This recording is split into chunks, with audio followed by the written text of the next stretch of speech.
తెలవారుజాముల్లో వెంకటరమణ తండ్రి సుప్రభాతము చేసెను సురులే రమణ.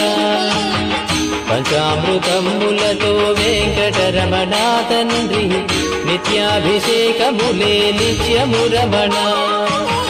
వజ్రమకుటంబుతోను వెంకటరమణ తండ్రి శంకు చక్రధారుడవే తిరుమల రమణ. మూడు నామాలతోను వెంకటరమణ తండ్రి ముల్లోకములు ఏడడి మూర్తి విరమణ.